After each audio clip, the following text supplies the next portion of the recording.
네, 오늘은 이제 8장 8과 내용을 함께 살펴보도록 하겠습니다. 그래서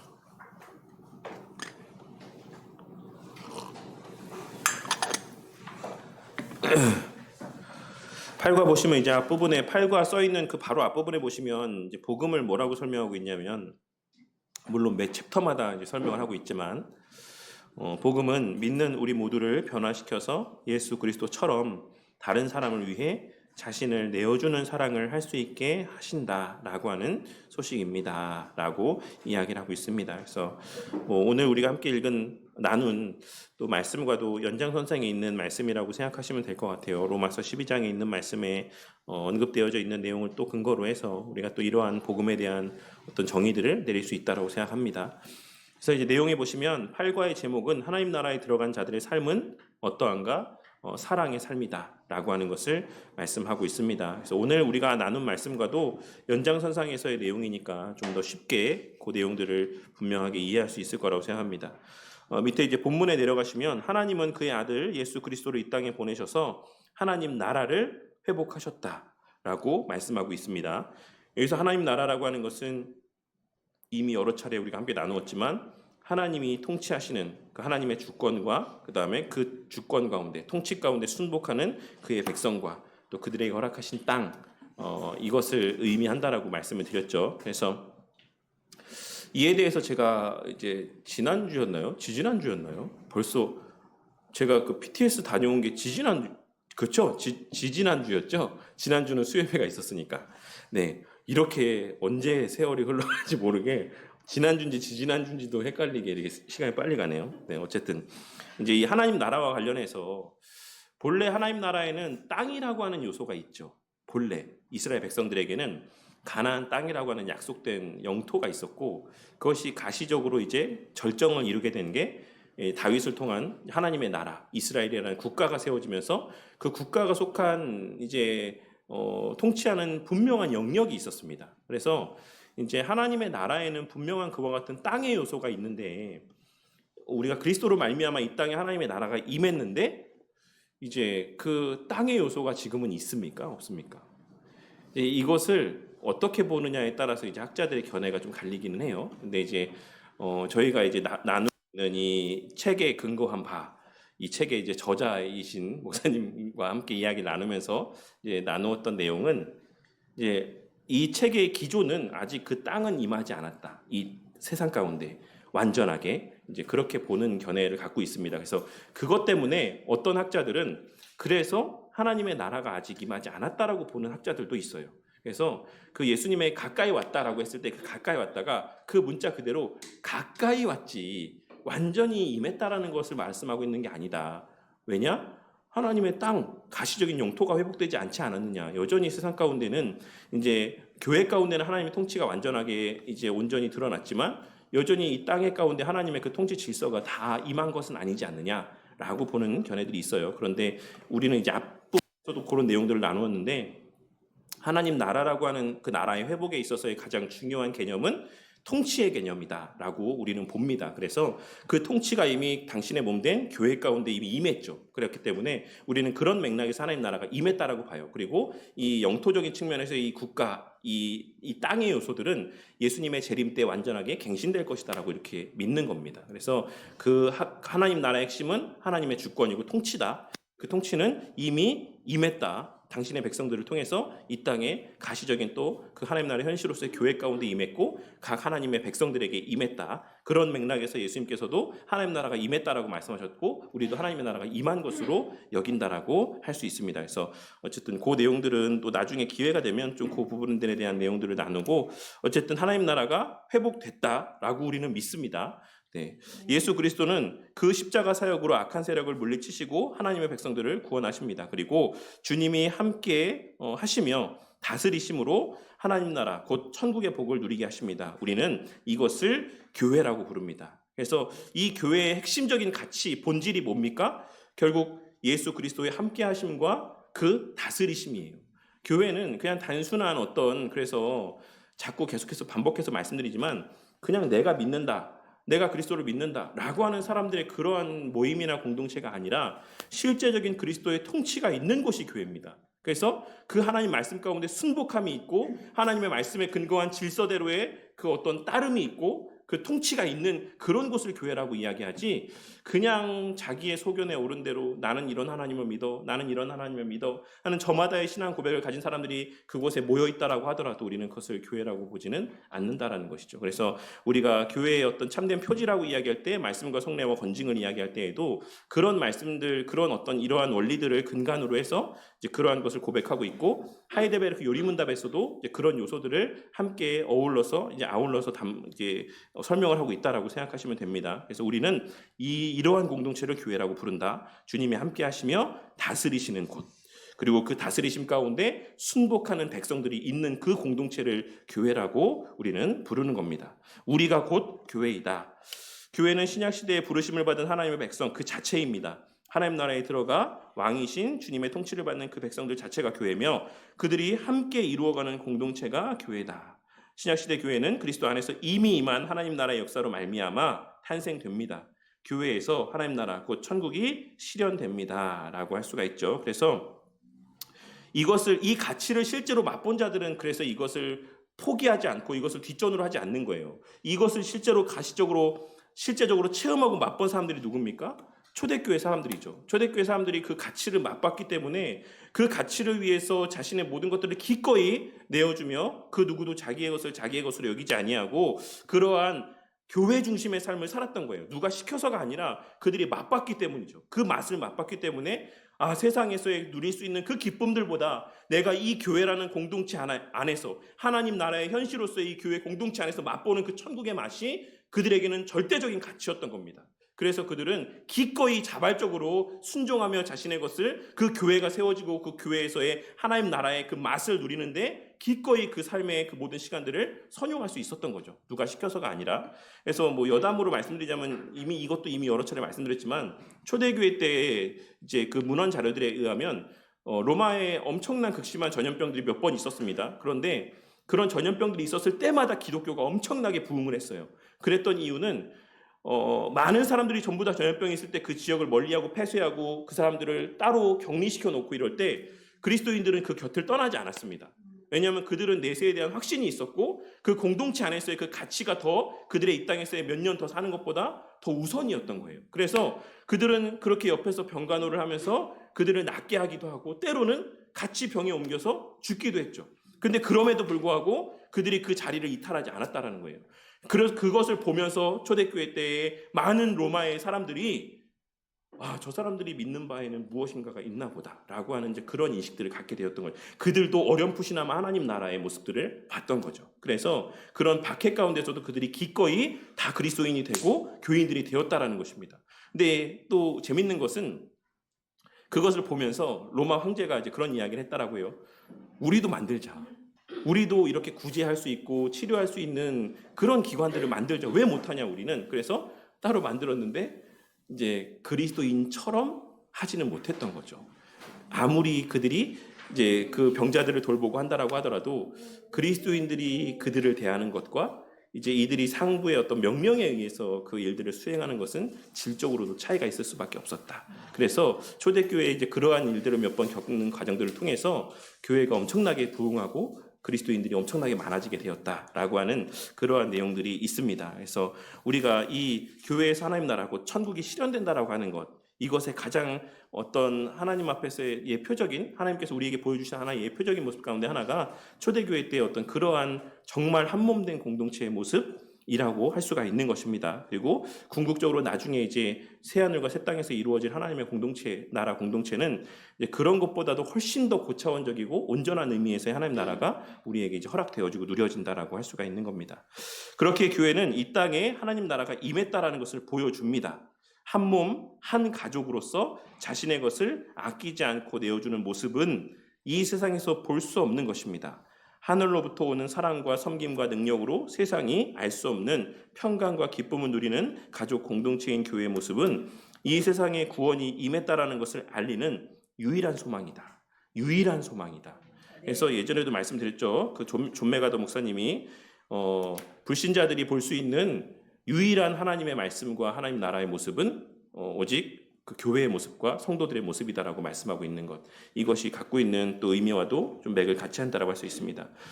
이 같은 교회의 모습 중 가장 특별하고도 중요한 것은 서로에게 행하는 사랑입니다. 이 땅에서는 볼 수 없는 사랑이기 때문입니다. 이 사랑은 어떤 사랑인지 한번 이 과를 통해서 살펴보도록 하겠습니다. 다음 페이지 보시면 성경에서 말하는 사랑은 세상에서 흔히 말하는 그런 사랑이 아닙니다. 이 사랑의 기원과 원천은 바로 하나님의 사랑입니다.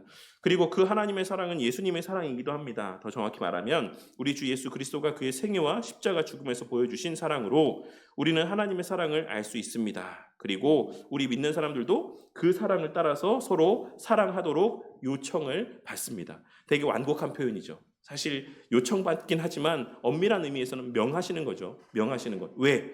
그렇게 살 수 있게 하셨고 그렇게 살 수 있는 자격들이 우리 가운데 주어졌기 때문에 그래요.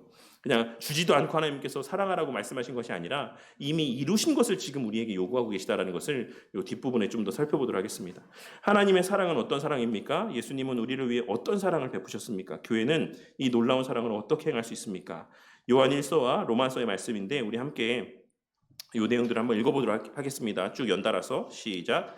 사랑하는 자들아 우리가 서로 사랑하자. 사랑은 하나님께 속한 것이니 사랑하는 자마다 하나님으로부터 나서 하나님을 알고 사랑하지 아니하는 자는 하나님을 알지 못하나니 이는 하나님은 사랑이심이라. 하나님의 사랑이 우리에게 이렇게 나타난 바 되었으니 하나님이 자기의 독생자를 세상에 보내심은 그로 말미암아 우리를 살리려 하심이라. 사랑은 여기 있으니 우리가 하나님을 사랑한 것이 아니요 하나님이 우리를 사랑하사 우리 죄를 속하기 위하여 화목제물로 그 아들을 보내셨음이라. 사랑하는 자들아 하나님이 이같이 우리를 사랑하셨은즉 우리도 서로 사랑하는 것이 마땅하도다. 어느 때나 하나님을 본 사람이 없으되 만일 우리가 서로 사랑하면 하나님이 우리 안에 거하시고 그의 사랑이 우리 안에 온전히 이루어지느니라. 이어서 로마서 말씀 보겠습니다. 시작. 피차 사랑의 빛 외에는 아무에게든지 아무 빛도 지지 말라. 남을 사랑하는 자는 율법을 다 이루었느니라. 간음하지 말라, 살인하지 말라, 도둑질하지 말라, 탐내지 말라 한 것과 그 외에 다른 계명이 있을지라도 내 이웃을 내 자신과 같이 사랑하라 하신 그 말씀 가운데 다 들었느니라. 사랑은 이웃에게 악을 행하지 아니하나니 그러므로 사랑은 율법의 완성이니라. 아멘. 네, 1번 우리 문제 한번 보도록 하겠습니다. 우리가 행해야 될 사랑은 결국 하나님과 예수님의 사랑입니다. 이 사랑은 어떤 사랑입니까? 아래의 성경 본문들도 참고해서 요한일서 4장 9절과 10절의 말씀과 그다음에 아래 말씀을 근거로 해서 한번 보도록 하겠습니다. 에베소서 5장 2절 말씀 가운데 두 번째 줄에 보시면 뭐라고 기록이 되어 있습니까? 그는 우리를 위하여 자신을 버리사 향기로운 제물과 희생 제물로 하나님께 드리셨느니라. 우리가 아직 죄인 되었을 때 그리스도께서 우리를 위하여 죽으심으로 하나님께서 우리에 대한 자기의 사랑을 확증하셨느니라. 그 사랑이 어떤 사랑이라고 말씀하고 있는 겁니까? 이 에베소서 말씀에서의 버리사라고 번역되어 있는 이 버리다라는 의미는 내어주다 혹은 포기하다 이런 의미예요. 그래서 주님께서 그 생명을 그 존재의 어떤 그런 것들을 다 포기하시고 자신을 우리에게 전부 다 내어주셨다라는 의미가 담겨 있는 거죠. 그래서 예수님께서 말씀하고 있는 하나님께서 우리에게 요구하고 있으신 사랑은 그가 행하셨던 사랑이고 또 그 안에서 우리가 행할 수 있는 사랑인데 그 사랑은 그 자신과 같이 그 자신을 버리는 사랑, 내어주는 사랑, 우리를 위하여 죽기까지 하셨던 그 다른 이들을 위하여 죽을 수 있는 그런 사랑을 이야기하고 있는 겁니다. 이것을 다시 한번 말씀드리지만 우리가 그리스도에게 연합됨으로 말미암아 뒤에서도 그 내용을 나누겠지만 이미 행할 수 있기 때문에 하나님께서 말씀하고 있는 거예요. 그래서 그 내용을 염두에 두시고 내용을 계속 보도록 하겠습니다.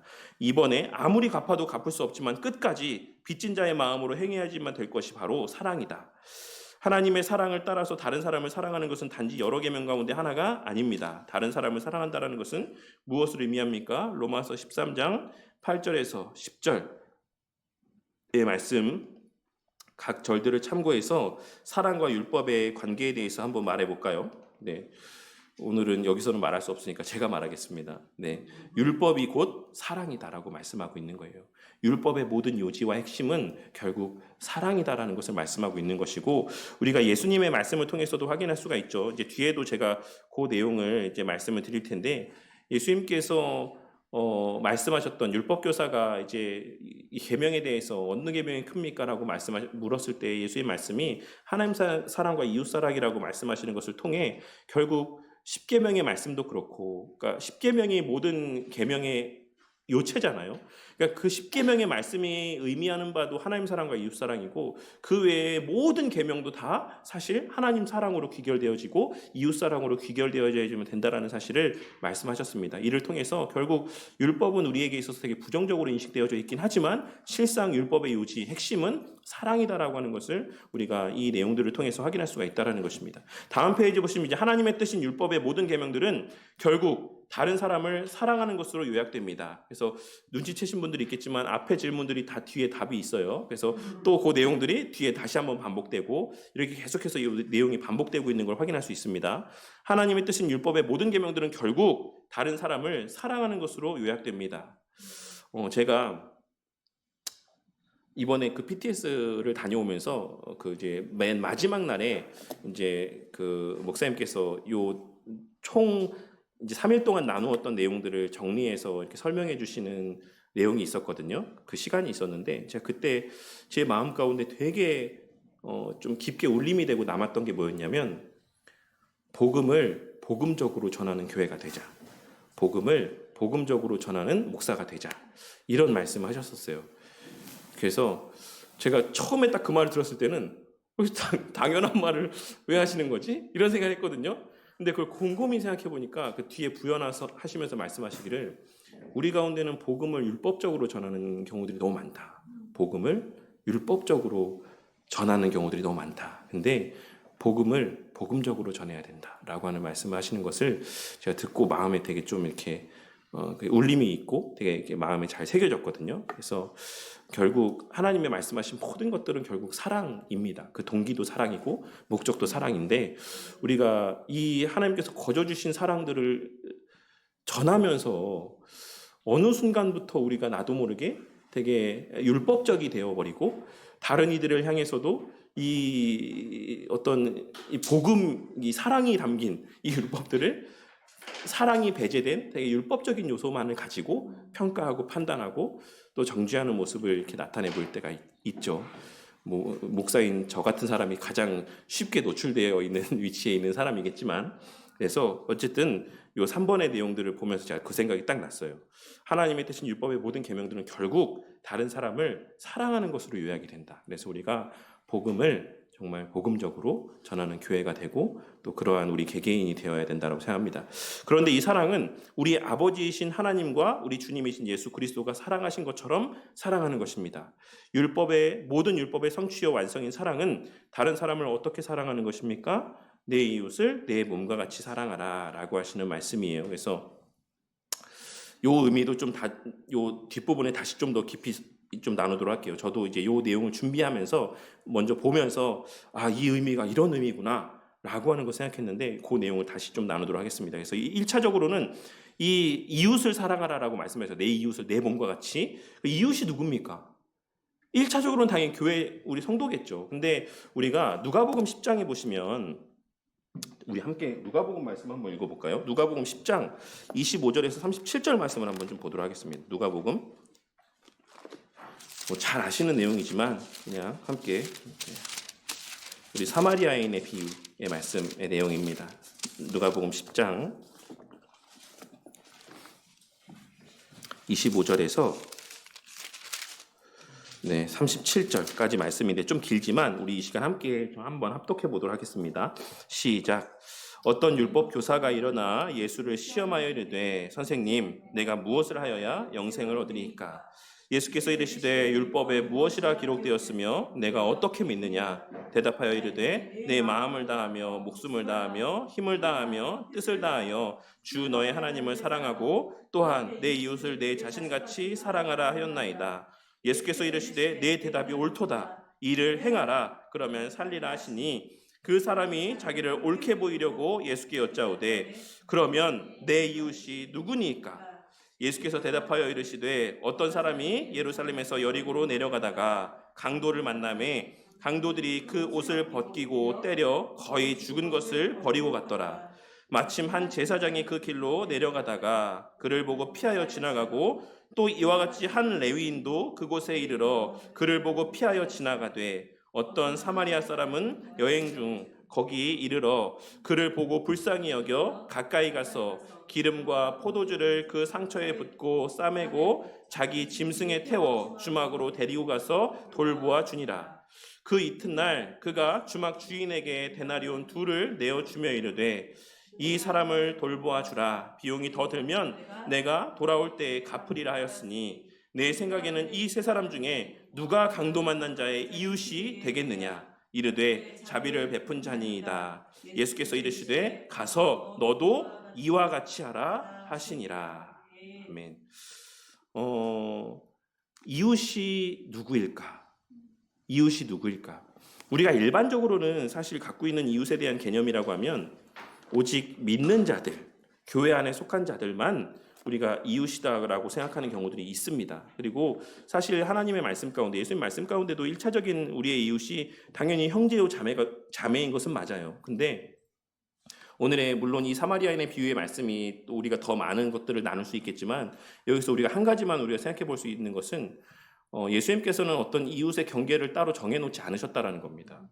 예수님께서 이와 같은 말씀을 통해서 그리스도인은 모든 사람들의 이웃이 되어 주어야지만 된다라는 것을 말씀하고 있는 거예요. 그래서 우리가 특정한 우리의 어떤 기준과 경계를 지어놓고 그 안에서만 우리가 꽁냥꽁냥 사랑을 나누면서 지내는 것, 어떤 배타적인 모습들을 나타내 보이는 것, 이것은 사실 하나님 나라 공동체로서의 본질적인 모습이라고는 할 수가 없습니다. 그래서 물론 당연히 1차적으로는 이 교회 식구 안에서의 온전한 사랑을 추구하는 것이 맞습니다. 그것이 맞지만 그것이 거기서만 그쳐서는 되지 아니하고 이 교회로서의 한 몸이 결국 꼭 우리가 속한 이 지역 안에서도 다른 이들의 이웃이 되어줄 수 있는 그런 선한 영향력들이 이 세상 가운데서 나타내 보여지고 발현되어질 수 있어야지만 된다라고 할 수가 있어요. 그래서 이 말씀 가운데서 예수님께서 내 이웃을 내 몸과 같이 사랑하라라고 하셨을 때 우리가 1차적으로 너무 이것을 교회로만 생각해서 그냥 세상 속에서 우리 교회만 잘 지내면 되지, 이렇게 성도들끼리만, 우리 식구들끼리만 행복하면 되지 라고 하는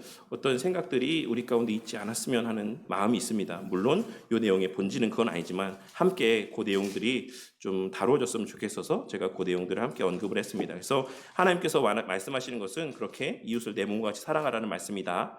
밑에 보시면 이제 예수 그리스도로 말미암아 임한 하나님 나라는 사랑의 나라입니다. 하나님의 나라의 가장 큰 특징은 사랑이다. 이 사랑은 세상에서 말하는 일반적인 사랑이 아닙니다. 우리 아버지이신 하나님께서 보여주신 사랑입니다. 우리 주님이신 예수 그리스도가 행하신 사랑입니다.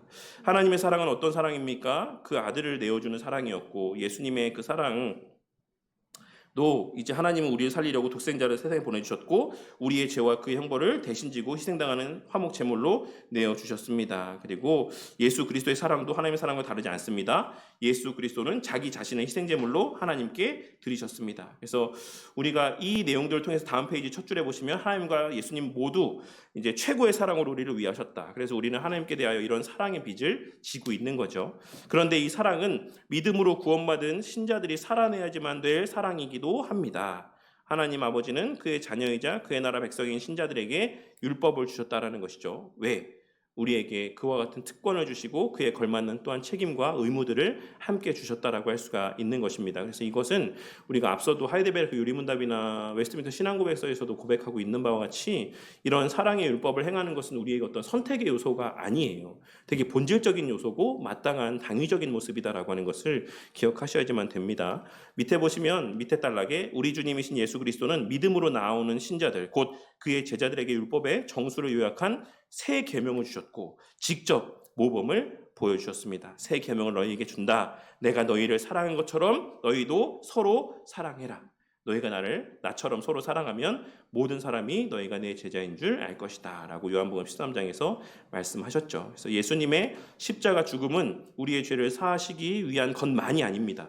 그것은 우리가 행해야지만 될 사랑의 모범이기도 합니다. 라고 하는 것을 꼭 기억하시기를 바랍니다. 단순히 우리가 누리기만 해야 될 것으로 끝나는 것이 아닙니다. 이것은 또한 우리에게 지향해야 될 삶의 모범으로서의 의미를 지니고 있다는 것을 꼭 기억하셔야지만 됩니다. 그래서 그 내용들이 쭉 이어지고 있어요. 그래서 마지막 단락에 우리는 이같이 사랑에 빚진 자들입니다. 사랑의 빚은 우리가 한평생 갚아야 될 빚이며 아무리 갚아도 다 갚을 수 없는 빚입니다. 그리고 그 사랑은 다른 사람을 위해 자신을 희생하는 사랑이다라고 말씀하고 있는 것을 우리가 꼭 좀 기억을 해야지만 되겠습니다. 자신을 위해서 다른 사람을 희생하는 삶을 살아가는 이 시대 가운데 자신의 만족을 위해서, 유익을 위해서 다른 사람을 희생하는 시대 가운데 대표적으로 지금 우리에게도 보여지는 현실 가운데 하나죠. 자신의 안위를 위해서 다른 사람의 권리와 다른 사람의 안위들을 희생하는 그것이 이 세상의 모습이에요. 근데 하나님께서 요구하시는 당신의 백성들을 향한 사랑은 자신의 것을 희생해서 다른 사람들을 위하는 사랑을 하나님께서는 말씀하고 있으신 겁니다. 그래서 사실 오늘날에 벌어지고 있는 이 사태들도 사실 그런 사랑적인 관점에서만 보아도 사실 바람직한 모습은 아니다라고 하는 것을 우리가 기억하고 정말 기도를 해야지만 될 것이다라고 생각합니다. 다음 페이지 보시면 예수님처럼 사랑하는 신자, 하나님은 사랑이십니다. 예수 그리스도는 하나님의 사랑을 십자가에서 가장 분명하게 보여주셨습니다. 이 사랑은 이웃을 자기 자신처럼 사랑하는 사랑입니다. 이 사랑은 이 세상에 있지 않은 하늘로부터 오는 사랑입니다. 교회가 이 사랑을 행할 때 사람들은 초월적인 공동체가 나타났다라고 말할 것입니다. 그래서 제가 늘 말씀드리지만 오늘날 교회가 정말 이념 때문에 갈라지는 모습은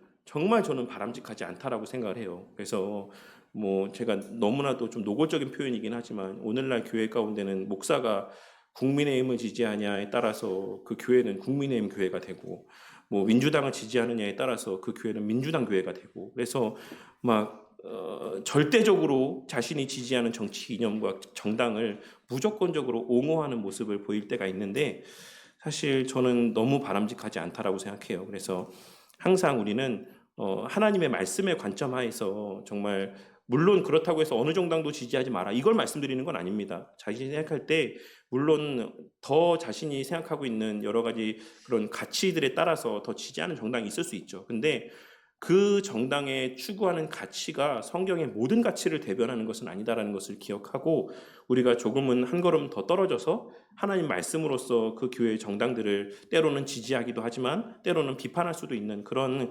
건전한 어떤 정치 의식 이런 어떤 정치의 사고들이 필요하다라고 저는 생각해요. 그래서 다 극단에 치우치는 것들이 다 문제죠. 그래서 제 그 카톡 프로필 말이기도 한데 우리 바빙 선생님은 그래서 극단은 진리의 전체를 보지 못한다라고 이제 바빙 선생님이 이야기했던 말씀도 저는 그와 같은 맥락이라고 생각합니다. 그래서 어쨌든 교회가 이게 가족들도 나뉘어진다라고 하잖아요. 정치 문제 이야기하면. 근데 저는 교회에서만큼은 초월적인 이러한 사랑을 공유하는 교회 안에서만큼은 누군가는 국민의힘을 지지할 수도 있고 누군가는 또 민주당을 지지할 수도 있다라고 생각합니다. 그래서 모두가 그런 서로 다른 정치 이념 속에서도 하나님 사랑 안에서 한 몸을 이룰 수 있는 교회가 진정한 주님께서 원하시는 교회다라고 하는 생각을 또 이 내용들을 보면서 다시 한번 해보게 됩니다. 근데 요즘의 모습을 보면 지지할 수 있을까라는 의문이 지금 들긴 하는데 그래도 우리가 그 이상의 사랑의 초월적인 공동체다라고 하는 것을 잊어서는 안 되겠습니다. 우리 주님이신 예수님은 교회에게 이렇게 서로 사랑하라고 말씀하셨습니다. 이것이 신약 시대의 주님의 교회가 따라야지만 될 새 계명이다라고까지 말씀하셨습니다. 우리 같이 부패하고 무능력한 자들이 어떻게 이런 사랑을 할 수 있습니까? 주님은 무엇을 근거로 이런 사랑을 할 수 있다라고 말씀하셨습니까? 우리 요한 1서 말씀을 한번 보도록 하겠습니다. 같이 봉독하겠습니다. 시작. 우리가 그의 계명을 지키면 이로써 우리가 그를 아는 줄을 알 것이요 그를 아노라 하고 그의 계명을 지키지 아니하는 자는 거짓말하는 자요 진리가 그 속에 있지 아니하되 누구든지 그의 말씀을 지키는 자는 하나님의 사랑이 참으로 그 속에서 온전하게 되었나니 이로써 우리가 그의 안에 있는 줄을 아노라. 그의 안에 산다고 하는 자는 그가 행하시는 대로 자기도 행할지니라. 빛 가운데 있다 하면서 그 형제를 미워하는 자는 지금까지 어둠에 있는 자요 그의 형제를 사랑하는 자는 빛 가운데 거하여 자기 속에 거리낌이 없으나 그의 형제를 미워하는 자는 어둠에 있고 또 어둠에 행하며 갈 곳을 알지 못하나니 이는 그 어둠이 그의 눈을 멀게 하였습니다. 아멘. 우리 같은 보통 사람들이 예수님처럼 산다는 것은 불가능한 일입니다. 그런데 하나님의 말씀이 성경은 그렇게 할 수 있다라고 말합니다. 예수님처럼 살 수 있으며 또한 하나님의 계명도 지킬 수 있다라고 말합니다. 그 이유는 무엇입니까? 5절과 6절에 있는 말씀에 보면 어떻게 할 수 있죠? 그의 안에서 그리스도의 연합 가운데서 우리가 그 일들을 행할 수 있다라고 성경은 말씀하고 있습니다. 요한복음 15장 5절 말씀 가운데서도 포도나무와 가지의 비유를 통해서 그리스도에 연합된 자들은 그 그리스도께서 공급하여 주시는 은혜 가운데 그와 같이 살 수 있다라고 말씀하셨어요. 그리고 오늘 성경 말씀 가운데 우리 설교 말씀 가운데서도 우리가 믿는 신앙 고백 가운데 하나님께서 보좌 우편에서 영광의 자리에서 뭘 하신다? 당신의 백성들에게 은혜와 은사들을 부어주고 계신다라고 말씀하고 있죠. 그와 같은 하나님의 공급하여 주시는 힘으로 우리가 이 일들을 행할 수 있다라고 성경은 말씀하고 있는데 우리는 뭐라고 생각합니까? 나는 할 수 없다라고 이야기하는 거죠. 좀 우리는 생각해 볼 필요가 있어요. 우리에게 믿음이라는 게 뭔가? 하나님께서 말씀하신 것을 모든 것을 다 믿는 게 믿음이죠. 근데 하나님께서 분명히 우리가 할 수 있다라고 말씀하셨어요. 사랑할 수 있다. 그것을 그대로 믿을 수 있어야지만 됩니다. 이번에 보시면 그리스도 안에 있는 자는 그분이 행하시는 대로 행할 수 있습니다. 예수 그리스도가 그와 함께 행하시기 때문입니다. 이것은 죄의 종이 되어 오직 자기만을 위해 살던 옛사람이 죽었기 때문입니다. 이제 그리스도 안에 거하는 신자들은 이 사실을 믿어야지만 됩니다. 아래 성경 본문에서 밑줄치 부분에 유의하면서 예수님처럼 행하기 위해서 우리가 어떻게 해야 될지 한번 생각해 보도록 하겠습니다. 로마서 6장 11절 말씀에 함께 봉독하겠습니다. 시작. 이와 같이 너희도 자기 자신을 죄에 대하여는 죽은 자요 그리스도 예수 안에서 하나님께 대하여는 살아있는 자로 여길지어다. 이거는 이제 생각하다라는 의미예요. 생각하다. 그렇게 생각하고 살아. 그러니까 이거는 좀 분명하게 이야기하면 그렇게 믿으라는 거죠. 그렇게 믿어라. 하나님께서 그렇게 하셨다. 그래서 이 존 스토트 목사님이 물론 우리가 주의해야 될 점도 많이 있지만 존 스토트 목사님이 참 이분이 아주 애매한 분이에요. 너무 좋은 말씀도 많이 하셨지만 좀 우리가 또 후대에 나중에 좀 주의해야 될 점도 많이 있지만 이 말씀은 너무 멋진 말씀인 것 같아요. 그러므로 거룩한 삶을 사는 비결은 우리의 생각 속에 있다. 그 밑에 이러한 진리들이 우리의 사고방식 속에 너무나도 필수적으로 자리 잡아서 옛삶으로 돌아가는 일은 생각조차 할 수 없기까지 이 진리들을 회상하고 숙고하고 붙들고 마음에 새겨야지만 된다라는 것입니다. 그래서 우리에게 믿음이라고 하는 것은 이 모든 것들이 이루어졌다라고 믿고 살아가는 거예요. 이것은 성령 하나님께서 행하신 일입니다. 그래서 실제로는 안 되죠. 실제로는 우리가 막 사랑하려고 하다가도 사랑이 안 되고 막 이러지만 그럼에도 불구하고 우리가 그렇기 때문에 무엇을 해야 됩니까? 앞서도 설교 때도 로마서 말씀 가운데서도 바울 사도가 이야기했던 것, 기도해라. 항상 기도하면서 하려고 애쓰고 여기면서 확신하면서 실제로 행해라. 그러면 할 수 있다. 왜? 우리가 그리스도 안에 거하기 때문에 사랑할 수 있다. 제가 할 수 있어서 말씀드리는 거 아니에요. 하나님 말씀이니까 말씀드리는 겁니다. 저도 그렇게 안 될 때가 있죠. 근데 하나님께서 우리한테 그렇게 말씀하세요. 우리가 그렇게 변화된 존재다라고 하는 것을. 그래서 그런 믿음 가운데 우리가 행하고자 하는 의지가 있어야 된다라고 하는 것을 좀 기억하시면 좋겠습니다. 예수 그리스도 안에 거하는 자, 다음 페이지에 자는 하나님의 계명을 지키며 살아갑니다. 하나님의 계명을 지키는 자의 그 여부가 그가 어떤 사람인지를 판단할 수 있는 근거가 된다라고 말씀하고 있죠. 만일 예수님을 믿는다라는 사람이 예수님처럼 사랑하지 않는다라고 하면 그것은 무엇을 의미합니까? 이거 너무 무서운 말이지 않습니까?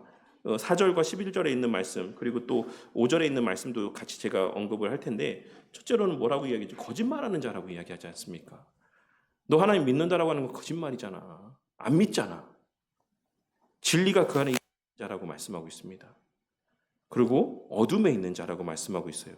더 명백하게는 5절에 그리스도 안에 있지 않은 자라고 말씀하고 있습니다. 그러니까 이것이 그냥 완전한 사랑을 해야지만 그렇다라는 걸 말씀하고 있는 게 아니에요. 앞서도 말씀드렸던 것처럼 그렇게 여기느냐 여기지 않느냐, 내가 할 수 있다라고 생각하느냐 생각하지 않느냐, 그리고 그렇게 믿고 행함이 있느냐 없느냐를 말씀하고 있는 겁니다. 사랑을 할 수 없어도 또 사랑하려고 하고 또 미워하는 마음이 생겨도 또 기도하면서 사랑하고자 하는 간구와 열망들을 표현해내고 주님께 끝까지 매달리며 그 사랑을 갈구하는 모습들, 그것이 그리스도 안에 거하는 자의 모습이다라는 것을 말씀하고 있는 것이고, 그렇게 구하는 자에게 성령 하나님께서 그럴 수 있는 능력들을 주신다라고 하시는 것이 하나님의 말씀이에요. 그래서 우리가 그러한 삶을 살아야지만 돼요. 네, 살 수 있기 때문에, 그리고 살 수밖에 없는 존재들로 이미 내적인 변화가 일어났기 때문에 그렇습니다. 사랑은 우리에게 주신 하나님의 최고의 율법이요 명령이며 뜻입니다. 이 사랑은 하나님이 십자가에서 그의 아들을 화목제물로 세우심을 통해서 확증하신 것입니다 라고 할 수 있어요. 근데 문제는 하나님께서 이런 사랑을 행하라고 우리에게 명령하셨다라는 사실입니다. 하나님께서는 그런 사랑을 우리에게 요구하십니다. 밑에 중간에 보시면. 왜 그렇습니까? 다시 한번 말씀드리지만, 첫째로는 할 수 있기 때문입니다. 둘째로는 우리에게 또 그런 확신과 확증이 있기 때문에 그래요. 그리고 마지막으로는 사실 그것이 또 우리에게 유익이 되기 때문에 하나님께서 명령하시는 거예요. 그 사랑하는 것이 손해가 되는 것처럼 생각될 때가 많죠. 왜 내가 사랑해야 돼? 나 너무 힘든데. 왜 사랑해서 저 사람만 그렇게 좋아야 돼? 라고 생각하면서 우리가 사실 하나님의 이 사랑의 율법을 되게 우리의 희생적인 것으로만 여기고 손해보는 거로만 여기는데, 실제로는 그렇습니까? 그 이정규 목사님의 새가족반 책에서도 말씀드렸고, 이 책에서도 사실 그 얘기를 하고 있는데, 우리가 이 사랑의 공동체 안에 들어온 이상 우리는 그런 사랑을 통해서 설령 내가 그런 온전한 사랑을 하지 못해도 우리는 이 공동체 안에서 그 사랑을 누리는 존재가 되는 겁니다. 사실 서로 사랑하라는 말씀은 이웃을 향한 말씀이지만 실제로는 누구를 향한 유익이 되는 말씀입니까? 내 자신을 향한 유익이 되는 말씀이에요. 오늘 말씀에서 이 뒤에서도 그런 내용이 있겠지만, 우리는 우리 자신의 한두 가지, 두세 가지밖에 되지 않는 은사들을 통해서 섬기는 사랑을 나타내 보이지만, 우리가 그 교회라는 공동체, 서로의 은사를 함께 나누는 이 교회 공동체라는 곳에 속하게 된 순간, 우리는 내 보잘것없는 몇 가지의 은사뿐만 아닌 다른 사람이 갖고 있는 엄청난 은사들을 통해서도 섬김을 받는 존재들이 되는 거죠. 그래서 이 사랑의 명령은 사실 우리에게 인식되어져 있기는 되게 우리의 희생적인 사랑을 요구하는, 섬김을 요구하는 그런 부정적인 의미로서의 명령이라고 여겨지지만, 사실 실상 하나님께서 우리에게 명령하시는 이 명령은 하나님 자신을 위한 것이라기보다도, 다른 사람을 위한 것이라기보다도 우리 각자 개인을 위한 것입니다. 우리의 부족하고 모난 부분들, 부족한 연약한 부분들이 이 교회라는 공동체 안에서의 서로의 섬김을 통해서 채워지고 보완되고 온전하여져 가는 거예요. 그런 맥락에서 예수님께서, 하나님께서는 이러한 사랑을 우리 가운데 명령하고 계신다라는 것을 꼭 기억하셔야지만 됩니다. 해답은 바로 그리스도와 연합된 신자의 존재 자체에 있다. 그래서 우리는 그렇게 할 수 있고, 하나님께서는 그렇기 때문에 우리에게 그런 것을 명령하신다. 맨 마지막 단락에 이 모든 것을 믿어야지만 됩니다. 예수 그리스도의 십자가 사역뿐만 아니라 그 사역의 결과까지도 믿어야 됩니다. 예수님을 믿는다라는 게 뭡니까? 예수님의 뭘 믿는 겁니까, 우리가? 그냥 단순히 천국 가는 것만 믿는 겁니까? 그 열매만 믿는 겁니까? 그렇지 않죠. 그 과정에서의 주님께서 우리의 이 땅에서 허락하신 것들도 믿어야 됩니다. 우리가 천국 가고 새하늘과 새 땅에 나중에 죽어서 영생을 누린다, 영생의 복락을 누린다라는 것을 믿는다라고 하면, 우리는 이 땅에서 서로 사랑할 수 있다라고 하시는 그 말씀도 믿어야지만 돼요. 근데 이건 믿고 이건 안 믿는다? 사실 그건 참된 믿음이 아닌 거죠. 지금 말씀하고 있는 게 그겁니다. 우리가 그리스도께 접붙임 받는 게 맞고, 우리가 새하늘과 새 땅에 속한 하나님 나라 백성이 되었다는 게 맞고, 우리에게 지옥이 아닌 그 영생의 복락이 우리에게 주어져 있다는 것을 믿는다라고 하면, 이 땅에서 우리 성도님들에게 사랑할 수 있는 능력이 주어져 있다라고 하는 것도 믿으셔야 되는 거예요. 그것을 믿으면 어떻게 해야지만 됩니까? 행해야지 되는 겁니다. 행해야지 되는 겁니다. 계속해서 말씀하고 있는 것이에요. 그래서 다음 페이지 보시면, 그러므로, 다음 페이지 첫 번째 그 단락 네 번째 줄에, 그러므로 만일 믿는다라고 하면서 다른 사람을 사랑하지 않고 사랑하고자 하는 마음도 없고 자신만을 위해서 산다면 큰 문제가 아닐 수 없다. 왜? 그 믿음이 거짓된 믿음일 가능성이 크기 때문이다 라고 말씀하고 있는 것입니다. 그의 삶을 보고 그의 믿음이 참된지를 알 수 있다라고 말씀하셨어요. 하나님을 안다라고 하면서 그분의 계명을 지키지 않는다면 거짓말하는 자라고 말씀했습니다. 이거 제 말이 아니고 다 하나님 말씀이에요. 그의 형제를 사랑하지 않고 미워하는 자는 어둠에 있는 자, 즉 구원에 이르지 못한 자라고 말씀하고 있습니다. 이 말씀들을 따라서 우리는 자신을 철저히 점검할 수 있어야지만 되는 겁니다. 내게 정말 참된 믿음이 있는가? 우리 안에 십자가 사랑으로 인한 근본적인 변화가 있는가? 사랑하고자 하는 의지가 있는가? 이것을 우리가 기억할 수 있어야지만 된다는 것입니다. 마지막 단락입니다. 마지막 사랑의 시작이자 내용인 교회. 내 이웃을 내 자신같이 사랑하라는 말씀은 율법의 요약이자 성취요 완성이다. 이런 놀라운 사랑은 우리 아버지이신 하나님과 우리 주님이신 예수 그리스도가 보여주신 사랑입니다. 이제 우리 주님은 이 사랑의 은혜로 구원받은 우리에게 이와 동일한 사랑을 행하라는 새 계명을 우리에게 주셨습니다. 믿음으로 그리스도 안에 거하는 자는 이 사랑의 계명에 순종할 수 있습니다. 예수 그리스도가 함께 하시며 역사하시기 때문에 가능한 일입니다. 그래서 구원도 은혜이지만 주님의 통치에 순종하며 거룩하게 살아가는 것, 그리고 서로 사랑하며 살아가는 이 모든 것이 은혜다. 이것이 복음이다. 그런데 예수님처럼 사랑하며 살아갈 수 있다라는 이 말씀이 아직 실감나지 않을 수도 있습니다. 예수님처럼 사랑하며 살아가는 교회의 실제 모습은 어떠한 모습입니까? 신자는 어떤 은혜와 도움으로 다른 사람들 자기 자신처럼 사랑하며 살 수 있습니까? 갈라디아서 말씀을 함께 봉독해 보겠습니다. 시작. 형들아, 너희가 자유를 위하여 부르심을 입었으나 그러나 그 자유로 육체의 기회를 삼지 말고 오직 사랑으로 서로 종노릇하라. 온 율법은 내 이웃 사랑하기를 내 자신같이 하라 하신 말씀에서 이루어졌나니 만일 서로 물고 먹으면 피차 멸망할까 조심하라. 하나님은 이웃을 자신처럼 사랑하라고 말씀하십니다. 우리는 이렇게 사랑할 수 없는데 하나님은 가능하다라고 말씀하십니다. 우리가 그리스도 안에 거할 뿐만 아니라 그 안에서 새로운 존재가 되었기 때문에 가능하다라는 것입니다. 성경이 말하는 그 새로운 존재는 어떤 존재입니까? 우리 아래 본문을 참고해서 한번 볼까요? 에베소서 2장 14절에서 16절 말씀에서 그는 우리의 화평이신지라 둘로 하나를 만드사 원수된 것 곧 중간에 막힌 담을 자기 육체로 허시고 라고 말씀하고 있어요. 여기서의 말씀하고 있는 둘로 하나를 만드사라는 말씀은 기본적으로 1차적으로는 어떤 대상과 어떤 대상을 말씀하고 있는 것이냐면 유대인과 이방인을 말씀하고 있는 거예요. 유대인과 이방인 사이에 완전하게 단절된 서로를 정말 원수와도 같이 여기는 그런 관계까지도 그리스도께서 하나 되게 하셨다라는 것을 말씀하고 있는 것입니다. 근본적으로는 이게 어디서부터 발현되어진 모습이었습니까? 그 아래 보시면 아래 있나요?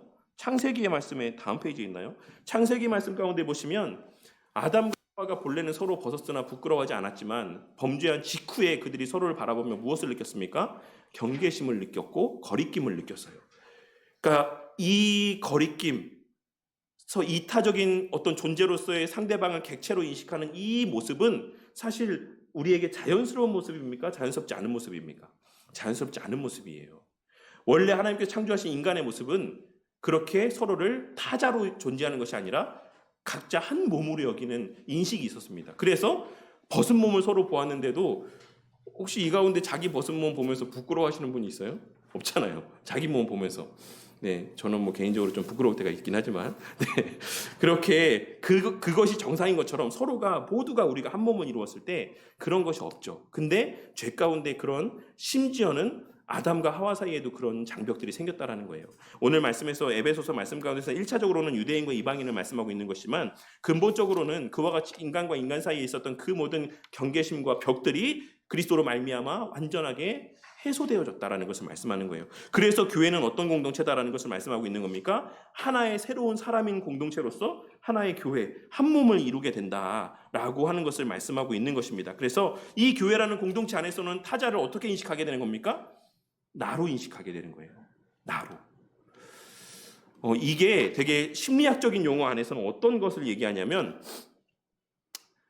제가 최근에 막 그런 심리 프로를 보다 보니까 부부 사이에서 왜 부부에게 상대방이 화를 내냐, 왜 자식에게 화를 내냐, 그 심리적 기제가 한 몸이라고 여긴대요. 그래서 내 배우자가, 내 아내가, 내 남편이 내 뜻대로 움직여주지 않으면 막 화가 나는 거예요. 내 몸대로 내가 막 움직여야 되는데 그게 움직이지 않는 거죠. 타자라고 인식하지 않고 한 몸으로 인식한다는 겁니다. 자식이 내 말을 듣지 않는 거에 대해서 왜 화가 납니까? 그것을 동일하게 여기기 때문이라고 한대요. 그리고 자녀가 엄마한테 엄청나게 화를 막 내고 하는 것 중에 이제 사춘기에 가고 하면은 그런 것들도 다 그 자아와 그 타자를 동일시 여기는 데서 비롯되어지는 심리적인 반응이다라고 말씀을 하더라고요. 이야기를 하더라고요. 근데 그런 것들과 연장선상에서 교회라고 하는 이 공동체는 화내는 모습을 얘기하는 게 아닙니다.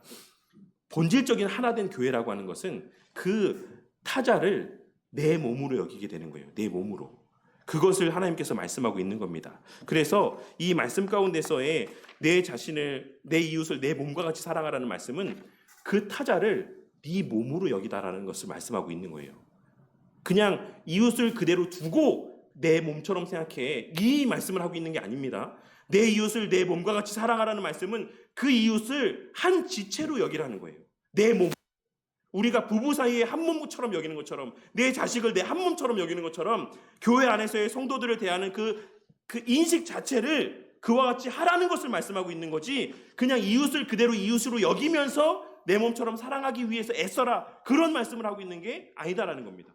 요 의미를 좀 잘 우리가 분별할 수 있어야지만 됩니다. 그래서 우리는 그 새로운 존재는 어떤 존재라고 했습니까? 완전히 그리스도 안에서 한 몸 된 존재라는 거예요. 이 페이지, 다음 페이지 2번에 하나님은 그리스도 안에서 우리를 하나요 한 몸이 되게 하셨습니다. 주 안에서 우리는 서로 한 몸인 교회이기에 이제는 자기 자신처럼 다른 사람들을 사랑할 수 있게 되었다. 만약에 그 타자를 계속 타자라고 인식하면 아무리 예수님께서 이웃을 내 몸같이 사랑하라고 해도 안 돼요.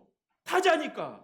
근데 이 말씀의 전제는 한 몸으로 여기라고 하는 전제가 깔린 상태에서 네 몸처럼 이제 사랑하라는 말씀의 의미가 담겨 있다는 것을 기억하셔야지만 됩니다. 이 사랑은 일방적인 사랑이 아닙니다. 교회인 우리가 행하는 사랑은 어떤 사랑이기에 지치지 않고 힘을 내서 사랑할 수 있습니까? 13절에 있는 말씀 통해서 서로 종로를 타라고, 서로 사랑하라고 하는 말씀을 통해서 우리가 지치지 않고 사랑할 수 있는, 내가 때로는 나는 늘 같이 사랑할 수 없죠. 나는 열심히 다해 섬길 수 있지만 때로는 지칠 수도 있죠. 그럼에도 불구하고 우리가 교회 안에 속해 있을 때 다른 이의 나를 향한 사랑과 다른 이의 나를 향한 섬김을 통해서 내가 다시금 힘을 얻고, 그래 내가 이래서는 안 되지, 이런 마음 품어서 안 되지, 이런 마음을 돌이키며 우리가 다시 서로 사랑할 수 있는 그러한 선순환의 관계 가운데 있게 되었다라는 것이, 그래서 교회에 속한 것이 복이다라고 말씀하고 있는 겁니다. 3번에 보시면 교회의 사랑은 은사로 섬기는 사랑입니다. 우리 주님은 우리 각 사람에게 자기의 것을 나누어 주시고 그 은사들로 교회를 충만케 하셨습니다. 이렇게 모두가 자신이 가진 은사로 다른 사람을 자기 자신처럼 사랑한다면 교회는 어떻게 되겠습니까? 아래 밑줄 친 이제 부분을 참고해서 한번 말해보도록 하겠습니다. 우리 밑에 보시면 뭐라고 하죠? 그리스도의 선물의 분량대로 은혜를 주셨나니 이는 성도를 온전하게 하여 그리스도의 몸을 세우려 하심이라. 그리스도의 장성한 분량에 충만한 데까지 이르리니 요동하지 않게 하려 함이라. 그에게까지 자랄지라 그 몸을 자라게 하며 사랑 안에서 스스로 세우느니라. 그래서 이러한 서로의 섬김을 통해서 우리가 서로 온전하여져 간다. 그래서 그리스도의 몸으로서의 교회를 세워가게 되고 그 안에서 계속 자라가며 더 나아가 장성한 분량에까지 이르러 결국에는 어떻게 된다? 어떤 상황 가운데서도 요동하지 아니하고 스스로 세워가게 된다.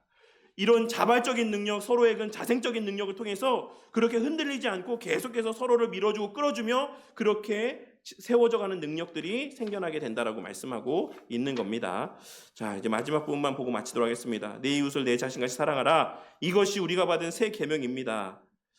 이 십자가 사랑이 어떻게 구체적으로 성취가 됩니까? 우리가 그리스도 안에 있다라는 것이 구체적으로 어떻게 사랑하도록 역사합니까? 그 질문에 대한 답은 밑에 부분입니다. 바로 우리가 그리스도 안에서 한 몸이 된 교회라는 사실에 있습니다. 그래서 그 밑에 부분이 그 내용을 설명하고 있는 거예요. 우리가 주 안에서 한 몸이라는 이 진리를 깊이 생각해 보십시오. 우리가 한 몸이라면 이제 우리는 서로를 자기 몸의 일부, 곧 자기 자신으로 여기게 됩니다. 하나님이 그리스도 안에서 우리를 그렇게 재창조하셨습니다. 서로 나뉘어져 있던 죄인들이 처음 창조 때의 원래의 모습인 한 몸으로 회복이 되었습니다. 이게 아담과 하와의 모습이죠. 서로의 벗은 상태에서도 부끄러워하지 아니하는 모습. 다음 페이지. 서로에 대해서 그렇게 알고 느끼며 실제로 그렇게 살아가는 새로운 존재가 되었다. 그렇기 때문에 우리가 한 가족이고 한 지체고 형제요 자매다라고 부른다라고 할 수가 있는 겁니다. 다른 사람이 내가 되었다면 나 자신처럼 사랑할 수가 있는 겁니다. 이것이 놀라운 은혜고 신비라고 할 수가 있죠. 이 사랑의 계명과 관련된 은혜는 또 있다. 무엇이라고 말씀하고 있습니까? 서로 사랑하라고 말씀하고 있다라는 것입니다. 그래서 이 맨 마지막 단락 바로 윗줄에 보시면 이것이 바로 천국이다. 서로 사랑하는 교회가 천국이다. 그래서 우리가 교회 안에서 천국을 맛볼 수 있다라고 말씀하고 있는 거예요. 안타깝게도 오늘날 교회에서는 서로 물고 뜯고 치고받고 싸우고 막 소송하고, 제가 얼마 전에 좀 깜짝 놀랐는데 다 보셨는지 모르겠어요. 강남에 있는 교회에서 교인들끼리 보셨습니까? 패싸움이 일어났어요. 교회에서. 와, 너무 부끄럽지 않습니까? 교회에서 다 직분자일 거 아니에요. 막 진짜 말 그대로 집단 몸싸움이 일어났다라고 뉴스에 나왔어요. 그러니까 완곡한 표현이죠. 뉴스니까. 이게 얼마나 부끄러운 모습입니까? 거기가 어떻게 천국이 있습니까? 네, 근데 본래 하나님께서 원하시는 교회 모습은 그렇지 않다라고 말씀하고 있는 겁니다. 이제 한 가지를 더 생각해야 됩니다. 서로 사랑할 때 무슨 일이 일어납니까? 교회는 점점 더 온전해지고 충만해집니다. 어떻게 그렇게 됩니까? 은사들 때문이다. 이 내용은 이제 오늘 설교 때 나눈 내용이니까 좀 그렇게 대체하도록 할게요. 그래서 교회 안에서 교회는 성도들은 사랑하되 또 자신 가진 은사들을 통해서 사랑해야 됩니다. 그래서 우리가 때로는 그런 게 있잖아요. 아르헨티나 우리 선교지 소식 전할 때 말씀드렸죠. 아르헨티나 경제가 너무 어렵대요. 막 자고 일어나면 물가가 막 쑥쑥 올라가고 막 이런 상황이라고 하는데, 그래서 성도들이, 그러니까 우리나라가 진짜 부유하다라고 느껴지는 게 뭐냐면, 그 나라 사람들은 여전히 지금도 하루 벌어서 하루 일당으로 그날 먹을 거를 사고 이렇게 집에 사고 가고, 옛날에 우리 뭐 어른의 어른 시대 때도 그랬다고 하던데, 뭐 그런 사람들이 되게 많대요. 그래서 그 교회 주일에도 일을 해야지 그날 먹고 살 것들을 살 수 있어서 주일에도 일하느라 교회로 오지 못하는 성도들이 많다라고는 이제 선교지 소식을 제가 듣게 된 적이 있습니다.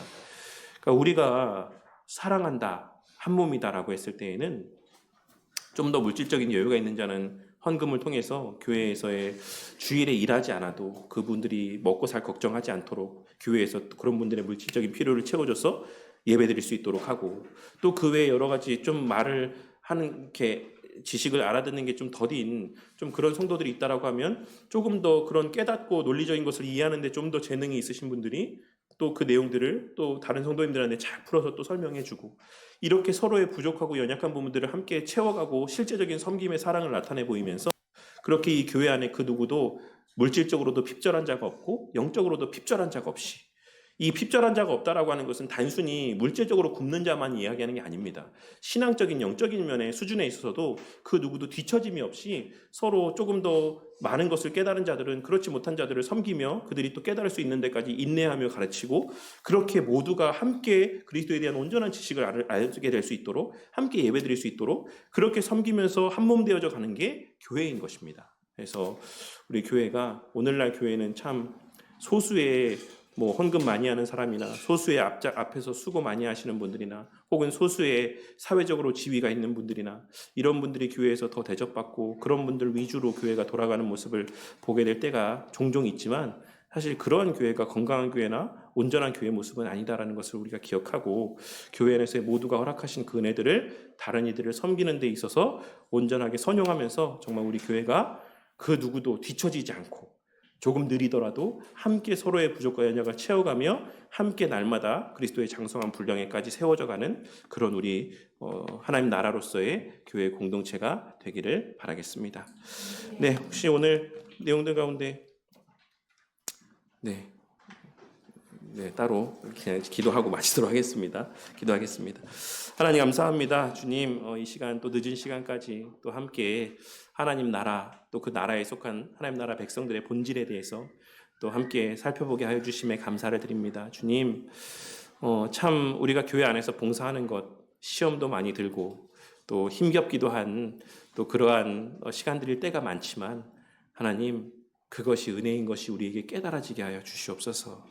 우리의 그와 같은 섬김을 통해서 언젠가는 또 하나님의 뜻하신 바에 따라 또 연약한 가운데 있는 성도의 신앙이 회복되어지고 자라가는 것을 목도게 되고, 우리의 정말 힘을 다하여서 주님 앞에 물질을 드리는 섬김을 통하여서 또 교회 안에 물질적으로 궁핍한 자가 없이 함께 모두가 다 예배를 드리며 하나님의 또 은혜들을 또 공급받고 한 교회로 세워져가는 은혜들이 또 계속해서 일어난다라고 하는 것을 깨닫고, 우리 모두가 자신의 것을 자신의 것만으로 여기지 아니하고 우리 모든 성도들을 자신의 몸과 같이 여기며 한 몸으로 여기며 그것을 아까워하지 아니하며 인색하지 아니하며 정말 자발적으로 기꺼이 자신에게 허락하신 은혜들을 함께 나누며 그렇게 한 몸으로 세워져가는 교회가 되도록 은혜 베풀어 주시옵소서.